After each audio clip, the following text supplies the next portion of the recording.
పెద్దలు గౌరవనీయులు శ్రీధర్ బాబు గారికి, అదేవిధంగా చిన్నారెడ్డి అన్నకు, ఇంకా రామ్మోహన్ రెడ్డి గారికి, సోదరులు నాతో పాటు పాల్గొంటున్నటువంటి సోదరులకు, పత్రికా మీడియా సోదరులకు అందరికి కూడా, సోదరిమణులకు పేరు పేరున నూతన సంవత్సర హృదయపూర్వక శుభాకాంక్షలను తెలియజేస్తా ఉన్నాము.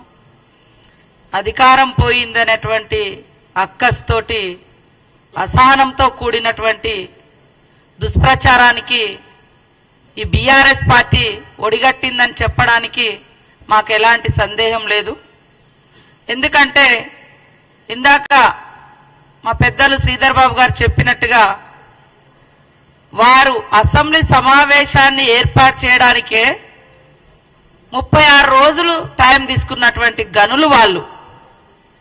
కానీ గడీల పాలన కాదు, గల్లీ బిడ్డల పాలన కావాలని, గల్లీ బిడ్డలకు అందుబాటులో ఉండే పాలన కావాలని కాంగ్రెస్ పార్టీ ప్రజాపాలన ఏర్పాటు చేస్తే తట్టుకోలేక, ప్రజల నుంచి వచ్చేటువంటి స్పందన చూసి ఓర్వలేక ఇలాంటి దుష్ప్రచారాలకు ఒడిగట్టడం కరెక్ట్ కాదు.